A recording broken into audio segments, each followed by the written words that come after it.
Ninawashukuru sana kwa niaba ya chama chetu. Nataka niseme mambo kadhaa mbele yenu. Jambo la kwanza, tuko kwenye operation kubwa ya chama, operation ya no reforms no election. Chama chetu katika wakati mbalimbali kimeibua ajenda kubwa katika nchi hii. Ajenda ya kwanza iliyoungwa mkono sana na wananchi ni ajenda ya wizi wa mali za umma, ajenda ya ufisadi iliyoasisiwa na Dr. Slaa na Tundu Lissu pale Mwembe Yanga. Ajenda ya pili ilikuwa ni ajenda ya utetezi wa rasilimali za nchi yetu, wizi wa madini na usafirishaji wa mali ikiwemo wanyama hai na kuacha Watanzania wakiwa maskini. Iliungwa mkono sana na nyie Watanzania. Ajenda ya tatu ni katiba mpya, na hizo ajenda ziliungwa mkono sana na zilisababisha mashambulizi makubwa dhidi ya chama chetu.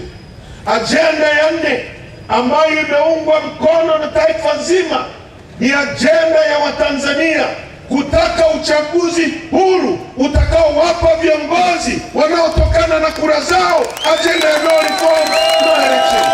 Na imesababisha serikali imechanganyikiwa, imechizi.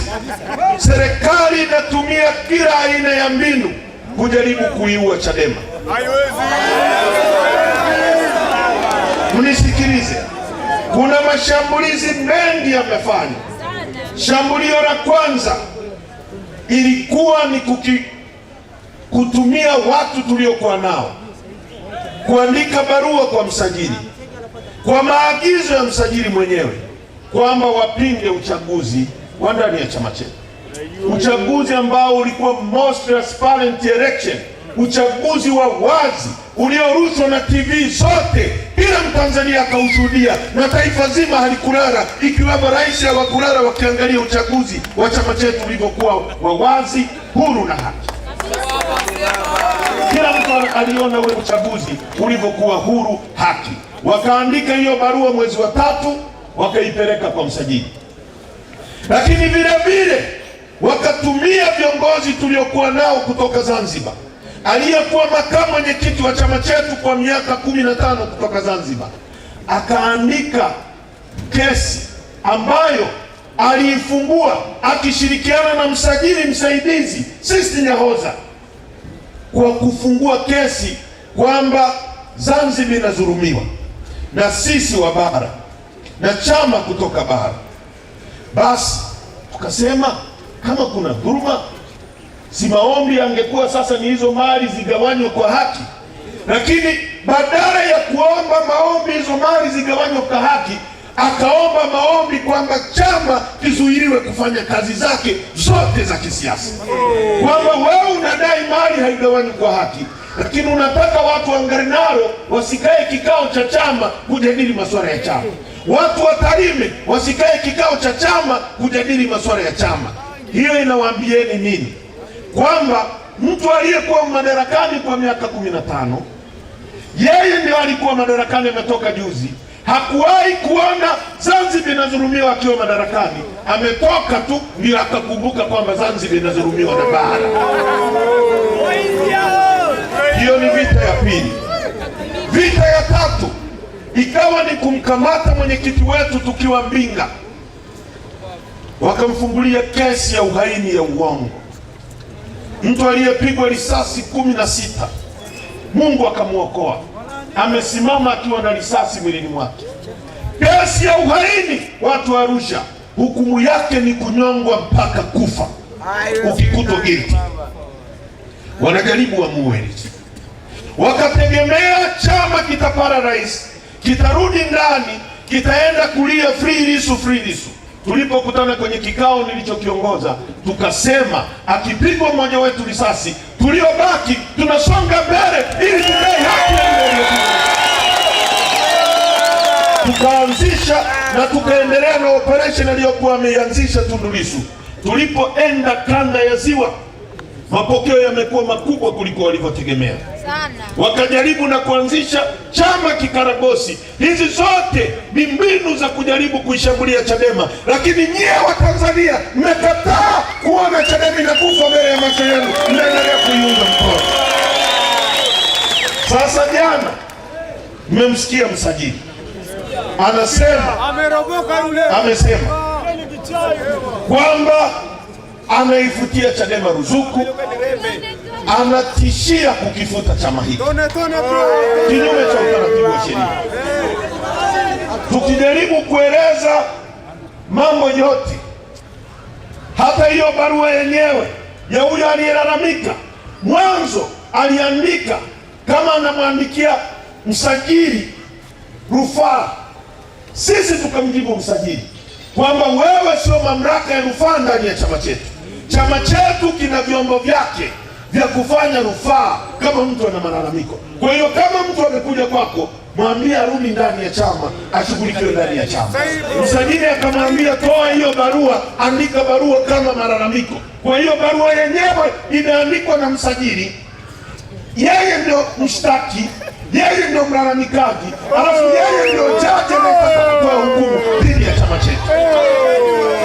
Sasa ndugu zangu, maamuzi ya tuliotoa tarehe 23 na tarehe 24 ni maamuzi ya kamati kuu ya chama chetu, hayakuwa maamuzi yangu binafsi. Chama chetu kilisema barua ya msajili ni batili kupitia kamati kuu ya chama chetu. Sasa na kimeendelea kutambua viongozi wetu wale tuliowateua kwenye baraza kuu la tarehe 22. Tunafanya nini baada ya hapo? Tumeitisha kamati kuu ya chama tarehe 3. Tutarudi kwenye kamati kuu kujadili barua ya msajili na tutatoa mwelekeo wa nchi ni wapi tunaelekea.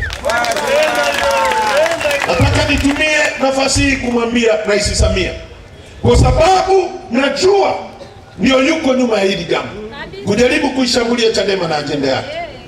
Rais Samia, ukijaribu kufunga mbinu za kidemokrasia za watu kudai haki yao, watu wanauawa, watu wanatekwa. Mimi nimeambiwa jana kwamba niangalie sana namba zangu zinahesabika. Nataka niwaambie watu wa Arusha, sitakimbia nchi hii hata dakika moja. Nitakuwepo kama damu yangu itamwagika katika kutetea haki na usawa katika nchi hii, na imwagike, lakini msirudi nyuma, tusonge mbele mpaka tutakapopata mabadiliko ya nchi. Ndugu zangu wa Tanzania, huyu msajili ni adui wa demokrasia ya nchi yetu. Alifanya hivyo kwa CUF. Mbatia Lipumba aliyejiuzuru mwenyewe mbele ya uso wa dunia, akatoka kwenye chama, akabaki Maalim Seif. Lipumba akaenda akakaa miezi iliyotosha, akarudi, msajili akapora chama, akamkabidhi Lipumba na akampa ruzuku Lipumba. Msajili huyu ameipora NCCR kutoka kwa James Mbatia, akakabidhi kikundi kingine cha watu. Leo tarehe 28, Mahakama Kuu ya Dodoma imesema uamuzi aliofanya msajili ni uamuzi wa kihuni, ulivunja sheria, chama kirudi kwa Mbatia. Kwa hiyo msajili anahusika kuua chama, anahusika kuua vyama ndani ya nchi. Ni adui wa demokrasia ya nchi yetu, anataka kujaribu kuiua Chadema. Nataka nimwambie hataweza, na Chadema haiwezi kufa, itasonga mbele kutafutia Watanzania mabadiliko. Watu wa Arusha, kwa nini tuko hapa kuzungumzia uchaguzi? Kwa nini tunazungumza? Kila aliyepanda hapa anasema kuhusu uchaguzi, kuhusu uchaguzi, kuhusu uchaguzi. Hii hapa ni katiba ya nchi yetu.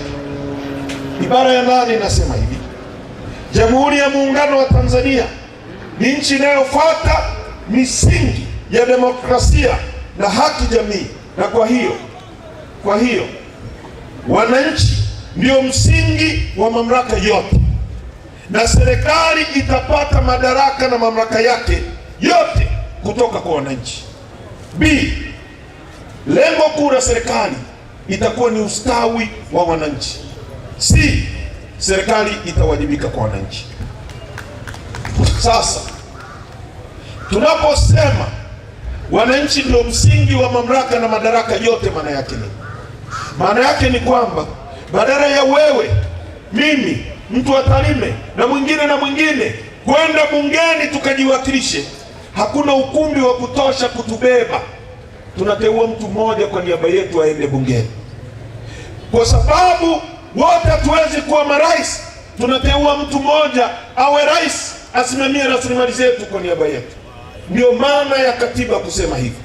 Ndio maana ya katiba inasema wewe ndio msingi wa mamlaka, na lengo la serikali itakuwa ni ustawi wako, ustawi wa mwananchi. Serikali itumie rasilimali zetu kufanya muishi vizuri. Ustawi maana yake ulale sehemu nzuri, upate chakula, utibiwe vizuri, watoto wako wasome vizuri.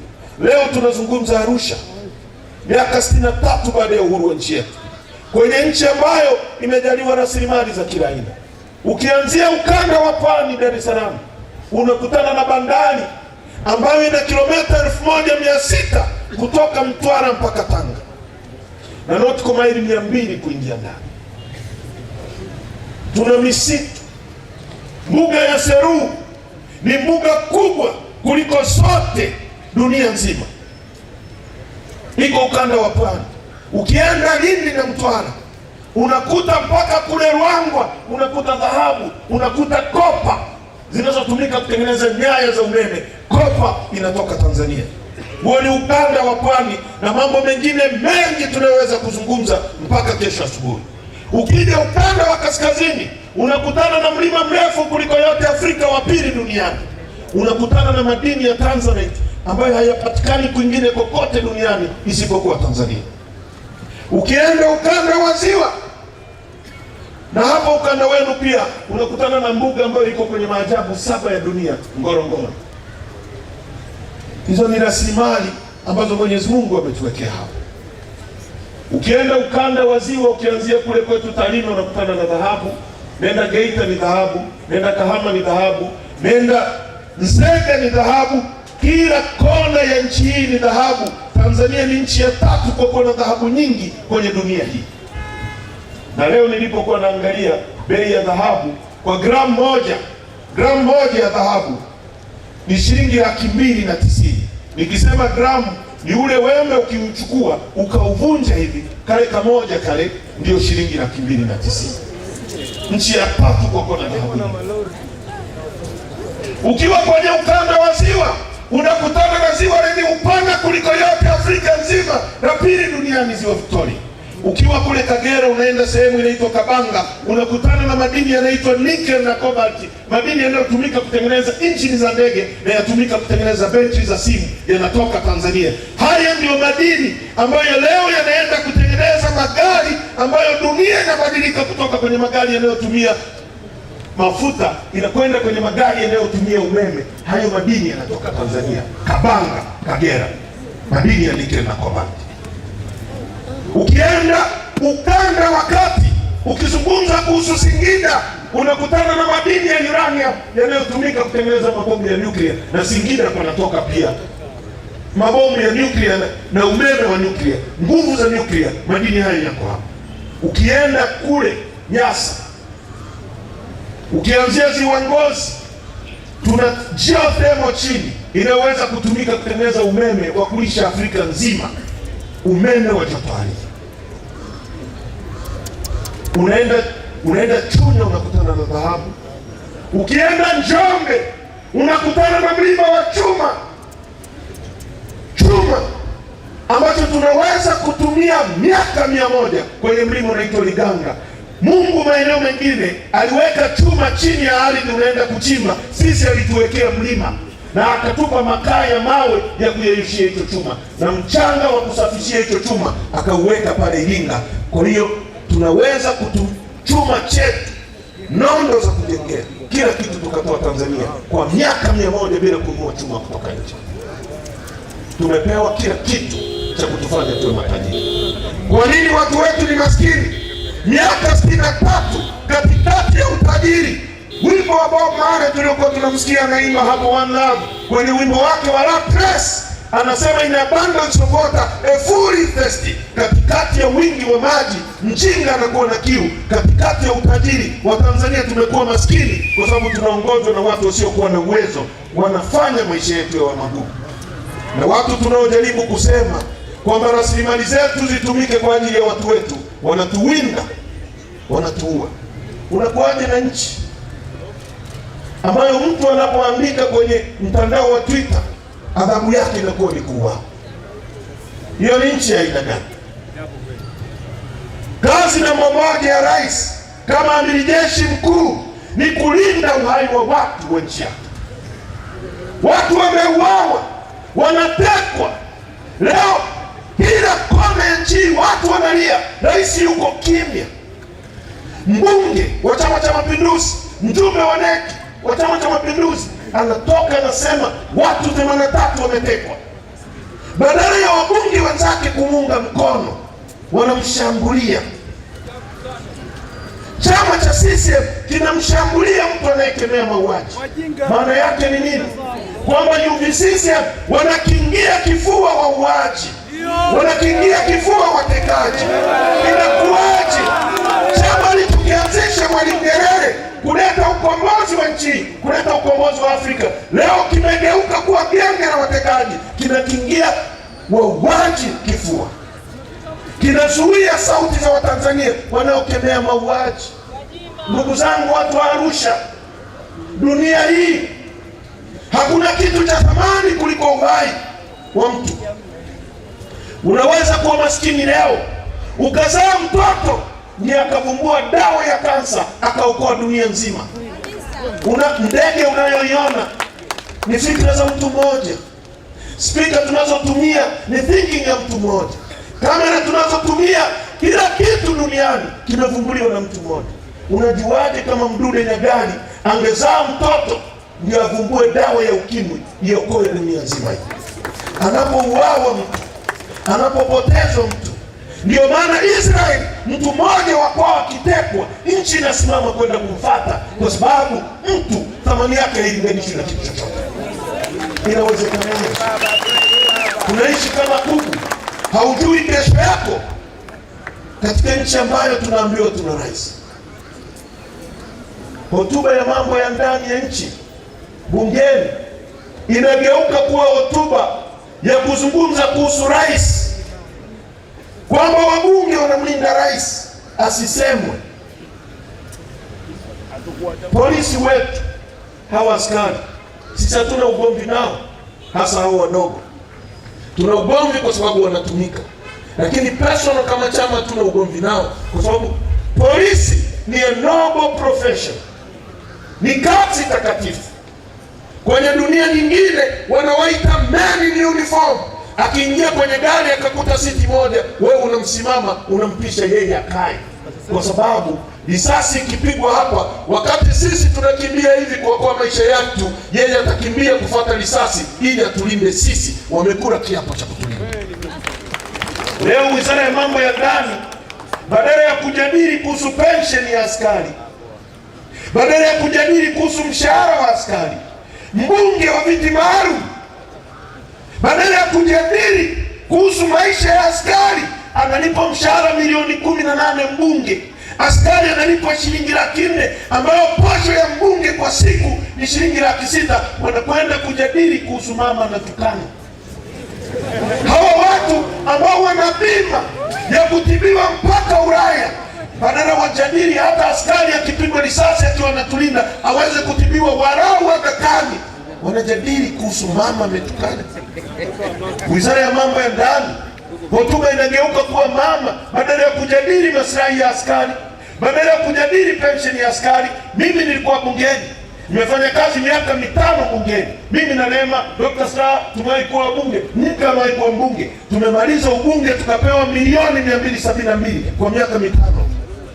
Askari anafanya kazi miaka 30 akilinda uhai wetu, akistafu anapewa milioni 20-25. Wabunge wanakaa bungeni wanasubiri mwezi wa 6 wapewa milioni 400, badala ya kujadili maslahi ya askari huyu ambaye anatulinda sisi ili wale fedha zao, wanajadili kumtuma askari akatupige sisi tunaomtetea. Nchi imeraniwa hii. Watu wa Arusha, mkikubali sauti ya Chadema iwe silenced, tutauzwa asubuhi. Hebu fikirie Arusha nyie. Hapo Arusha ndio kulikuwa na kiwanda cha General Tyres. Uongo kweli? Mimi nimezaliwa, baba yangu alikuwa na Land Rover. Tulikuwa tunatumia tairi za General Tyres. Alikijenga kiwanda hicho Mwalimu Nyerere. Kulikuwa na kiwanda cha radio hapa wanaitwa Philips. Mwalimu alijenga hivyo viwanda. Mwalimu alijenga Chineries kwa ajili ya kuchakata pamba. Maana yake ni nini? Nchi inayojenga uchumi wake ni lazima nchi hiyo iwe na kitu kinaitwa basic industries. Usiwe nchi ambayo unaagiza kile kitu kutoka nje. Kwa maana hiyo, tairi ilikuwa ikiisha Tarime kwa baba yangu kule, ananunua tairi ya General Tyre. Pesa inatoka Tarime inakuja Arusha, inaingia kiwandani. Ikiingia kiwandani inakuajiri wewe. Wewe ukipata pesa unajenga nyumba, unamwajiri huyu fundi. Huyu akipata pesa ananunua sukari kwenye duka la yule mama. Yule akipata pesa anamwagiza bodaboda alete pesa, sukari nyingine. Pesa inazunguka miongoni mwa Watanzania. Leo tairi kisha pesa inatoka hapa inakwenda China kutengeneza ajira. Mtapataje ajira watu wa Tanzania? Mtapataje ajira watu wa Tanzania? Kama Mwalimu aliweza kutengeneza tairi za magari, leo nchi hii kuna bodaboda kila kijiji. Hatuna hata uwezo wa kutengeneza tairi ya bodaboda. Tairi kisha Kemakolele Tarime, pesa inatoka Kemakolele na kwenda kwa juu China kufuata tairi. Alafu tuna viongozi wanajiita viongozi, wanatutisha sisi tunaosema mambo haya kwa sababu wameshindwa kuongoza nchi. Haiwezekani. Tunahitaji viongozi wenye maono ambao wanaweza kubadilisha nchi. Inawezekanaje watu wa Arusha, watu wa Mererani? Tanzanite inatoka Arusha. India ndio nchi inayouza Tanzanite nyingi kuliko nchi zote duniani, wakati Tanzanite inatoka Mererani. Watoto wenu wanakuwa trained kufanya nini? Wanakwenda shuleni kufundishwa panzi na miguu mingapi. Wahindi wanafundisha watoto wao namna ya kuchukua Tanzanite yenu na kujitajirisha. Inawezekanaje hilo jambo?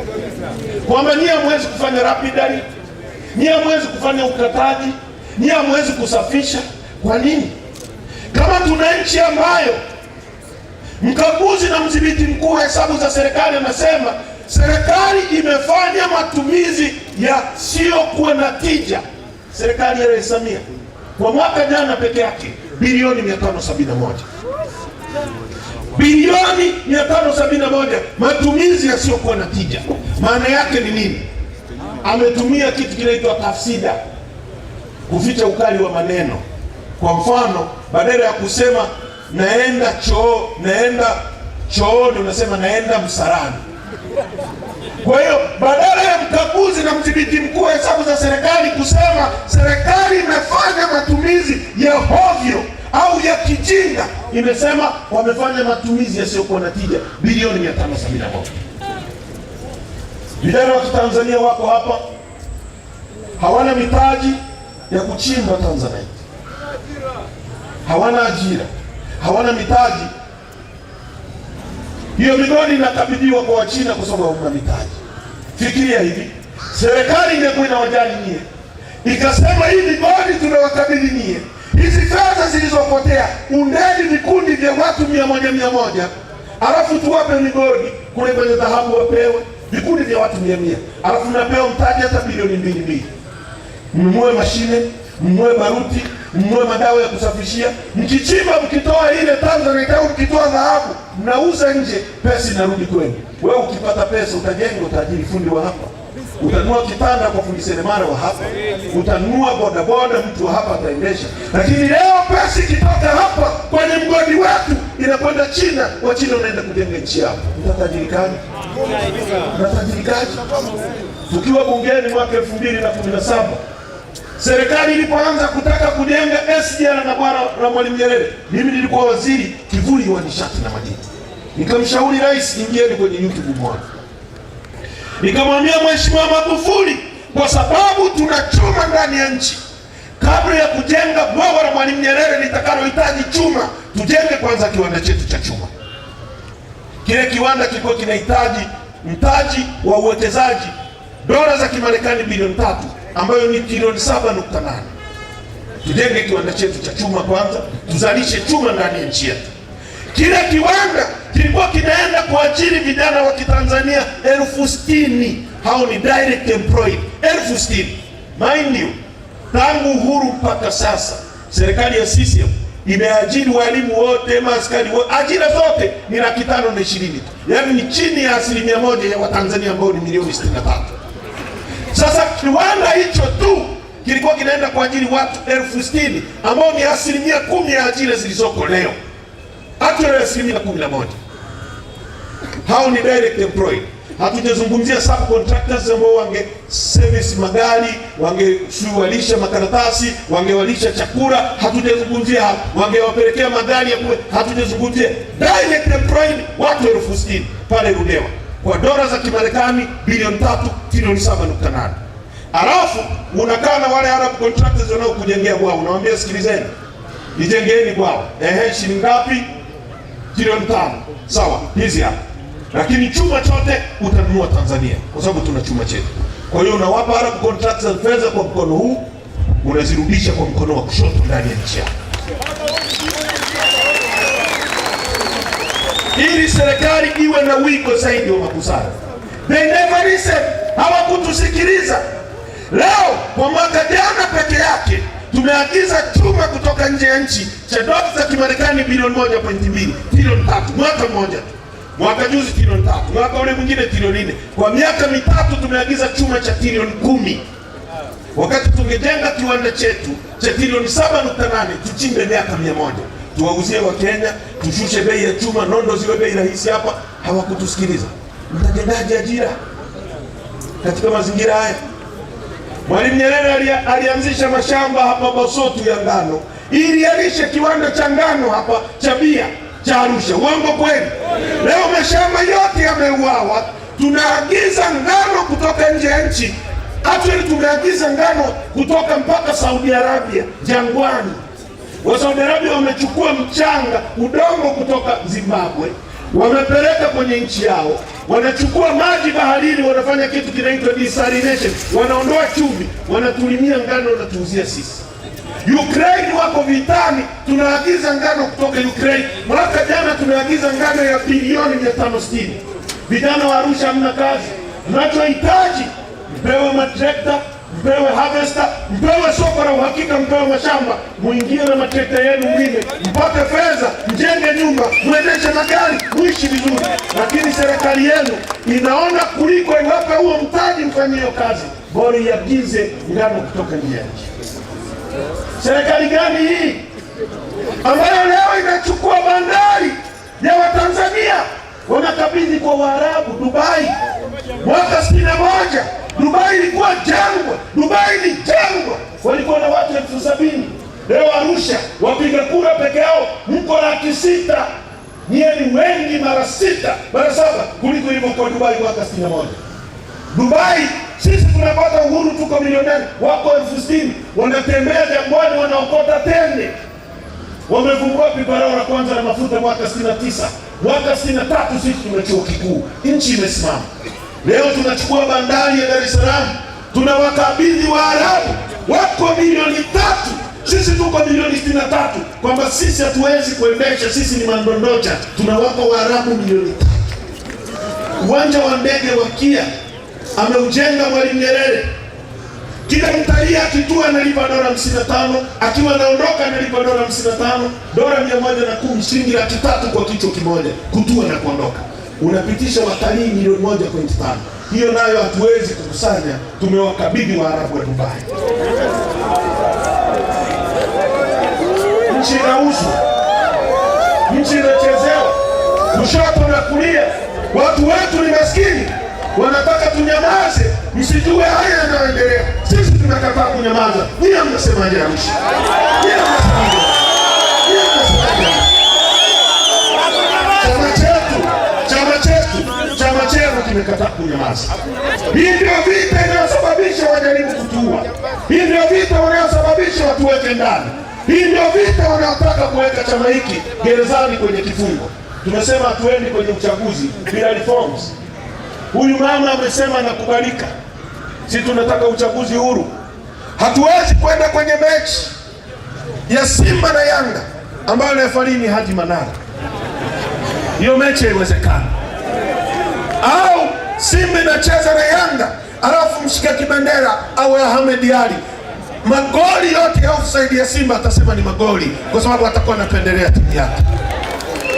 Tume ya Taifa ya Uchaguzi, Omar Ramadhani Mapuri ni katibu mwenyeji wa CCM mstaafu.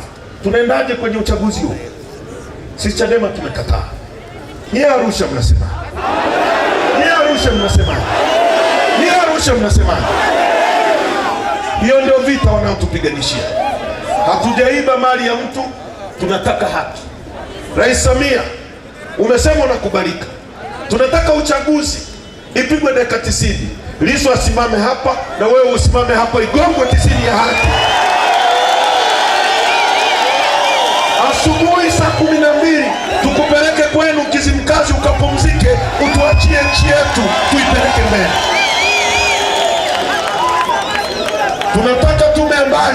Tunataka tume ambayo hata Chadema ikiingia madarakani ikishindwa kutekeleza yale inayowaahidi wananchi, muwe na nguvu ya kuipiga chini Chadema na kuweka watu wengine ili nchi yetu iende mbele. Tunaomba mtuunge mkono. Tunaomba mtuunge mkono. Tunaomba mkitetee hiki chama. Tunaomba mkichangie. Usimame na hiki chama. Usisimame na chama vibaraka. Vita hii tutaishinda tukiwa pamoja. Tuna fomu hizi hapa za petition ambazo tunahitaji kila Mtanzania asaini hapa. Tunahitaji saini milioni 15 tuzipeleke Umoja wa Mataifa kuambia Watanzania wamekataa wizi wa uchaguzi. Kila mtu asaini. Viongozi wetu wazunguke nchi nzima, kila sehemu, waungeni mkono. Arusha mnasemaje? Arusha mnasemaje? Arusha mnasemaje? Wanaounga mkono ajenda ya chama nyosha mkono. Nyosha mkono. Nyosha mkono. DJ kulia. Wanaounga mkono ajenda ya chama ya no reforms, no election, nyosha mkono. Nyosha mkono. Waandishi wa habari pandeni juu. Arusha no reforms. Arusha no reforms. No reforms. Asanteni sana Arusha. Mungu awabariki sana. Tunaomba mchangie chama. Tunahitaji mchango wa tone tone. Na mimi nitasimama hapa. DJ, piga wandamu wananchi wachangie chama chao. Twende kazi. Twende. Sogea. Arusha leo.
Wapisheni wengine wasogee. Asante. DJ twende wana.